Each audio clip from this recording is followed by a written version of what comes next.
Noise Magazine. How you doing? Real good. How you doing, man? I'm good. Can you hang on 1 second? Sure, will do. Okay.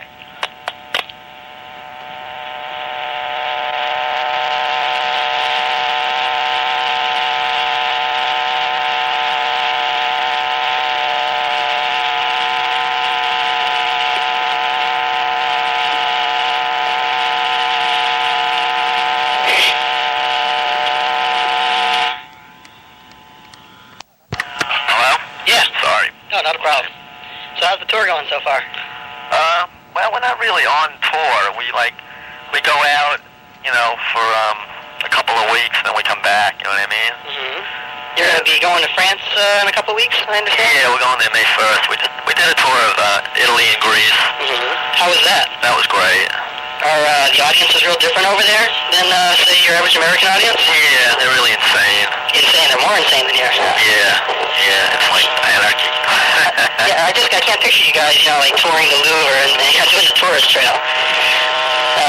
Well, we spend a good amount of the year in Europe, parts of overseas, you know what I mean? Sure.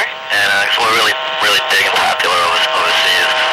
So we go and we'll play for 20,000 people or 10,000 people or any given country. We do great attendance over there. It's different. And so we're on tour constantly, And I guess what we've been doing most recently was we brought out the Oracle Live album. Right. And we finished the new studio album. That's the best album we ever made. It's like, is there a title for that yet? Mondo Bizarro. Mondo Bizarro. Yeah, I like that. The way the Italians say it is Mondo Bizarro. The R's, it just kind of rolls off the tongue, and it just sounds really cool. Phenomenal, huh? Who came up with the name? John. Good. All right. I like that. It means bizarre world, Sure. the bizarre, which it is.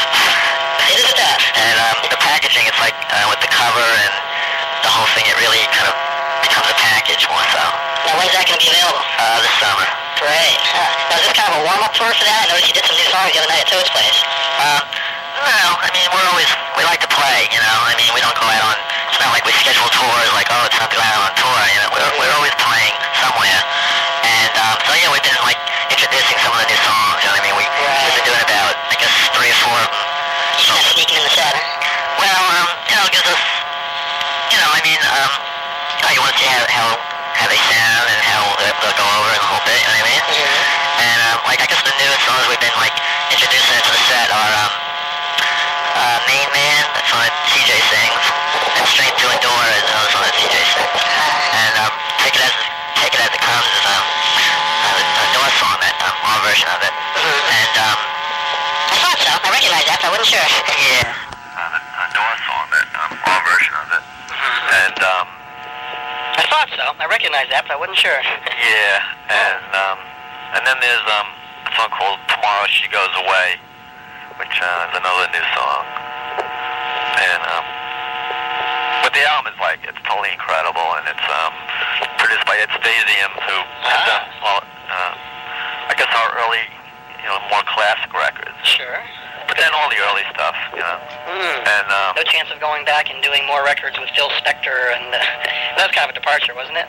Well, that was an experiment. And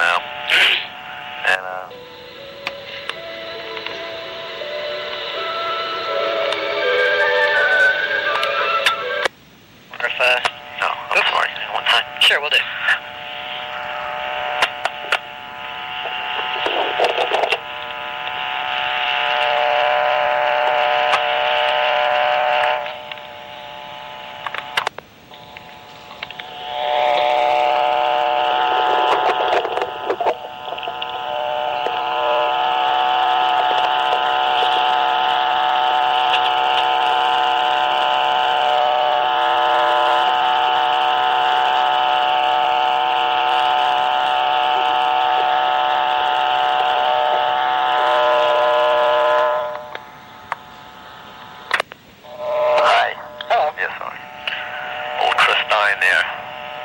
Blondie. Yeah.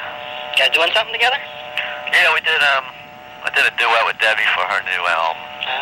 And they're working on their new album. So sounds really good from what I heard. You mentioned CJ CJ singing some of the new songs.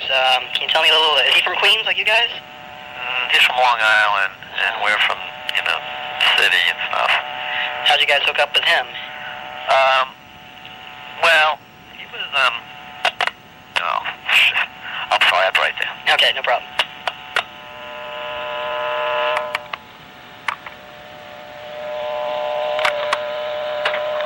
Okay. Alrighty. Yeah. Hey, we were talking about CJ? Yeah, well, CJ, when we got him he was in the Marines, and he was, trying to get a discharge, like an honorable discharge kind of a thing. And they were kind of, his mom was sick, so they were kind of dicking him around and stuff. So he just kind of went AWOL, and I don't know. So all right. So while he was like out, he had heard from this friend of his that we were, auditioning bass players. You know what I mean? That we were looking to audition bass players. So actually, he was the first one who came down. And what's the CJ stand for? Chris. Well, his name is Chris Ward, and the J is Joseph. That's his middle name, so he kind of took that on. And do you feel like talking about what happened to Dee Dee at all? Well, anyway, well, Dee Dee left to pursue a solo career, basically. You know what I mean? Okay, sure, I know. He was like, well, actually, CJ, everything's cool with CJ now in the government. That's good. I was wondering about that. If you went AWOL, he guys ducking out back He door. auditioned for the band. We liked him. Then we auditioned 75 more bass players, and we decided to stay with him. And then, he had to go get a passport and the whole bit, And in doing that, the government kind of picked up on, where he, you know what I mean? I would guess, yeah. And came for him and kind of took him away in shackles. Jesus. Took him back down in North Carolina or somewhere. And but then and we waited for him to be released, and then it took about 3 weeks, and he was given an honorable discharge and stuff. You know what I mean? Well, that's good. Everything's all straightened out now, then. Yeah. That's good. When's I know you done some film work. The last thing I've noticed that you guys were involved in was I know you guys sang Chop Suey and Get Crazy, but that was a while ago now. You guys got any more film work? Yeah, we have 2 films. One's coming out in New York on Monday called Highway 61. Highway 61 after Dylan, or get your own connotation for that? Well, it's not art. It's like we have a song in the film, and the scene revolves around the song. Oh, I see. It's like a rock and roll film, and it was done by this guy named Bruce McDonald, who had done a film in '89 that won Best Film of the Year in the Toronto Film Festival, and I had a small part in the film. It was called Roadkill. Yeah.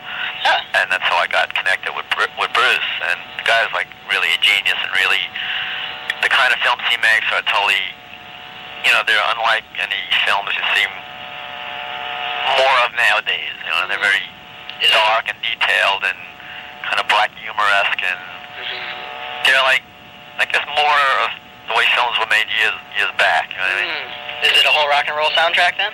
Yeah. Yeah. And hope we get to there'll be operas in the film too, and a bunch of people. And then there's another film that I don't know when it's gonna finally, Well, we did it about 2 years ago. It's called Car 54. And Bill Fishman directed it. I heard about it at the time. They just kind of disappeared. The film company went out of business or something? Well, it's Orion, and they're having problems. So, they're looking for different distribution, Yeah, that's a shame. But it's going to come out, and I heard it's a great film, It's chock full. I mean, we act in it, and we play in it, and we have interaction with the main characters, and it's really kind of star-studded as far as the types of people who are in it, and I heard it's great. I haven't seen it. I haven't seen either film. Yeah, it's been done for some time, as I understand. Just waiting for like you say, the business problems to be out. Yeah, well, it's supposed to come out this year, and it's like they're talking a different, distribution and stuff. Yeah. When's the last time you saw Rock and Roll High School? It was on TV a week ago. Do mice still have to wear earplugs at your concerts? I don't know. The Roaches do. The Roaches do. Yeah. Are you guys married? Mark's married. Is he? Yeah. Don't let me said congratulations. And CJ wants to get married. There's no time. These are the things your fans want to know. They don't know what your favorite beer is, or... Budweiser. Budweiser, all right. So how do you guys feel about sampling? Ice-T used one of your samples in he used a piece of Go Mental in a song on his OG album. Oh, really? Yeah. Oh. Something to keep an ear out for, isn't it? So how do you feel about sampling and synthesizers and all the technology that's kind of saturating the business nowadays? I think it's cheating. I like stuff that's natural, I like real, I like music with emotional and real and natural. That's like my favorite kind of music. It's raw energy and raw emotion. If you'd had a chance to vote in that spin poll that listed you guys as one of the 7 most important bands, who would you guys have cited? The Ramones. The Ramones, right on. Nothing like coming straight out with it. That's great. Do you guys all still live in New York? Yeah.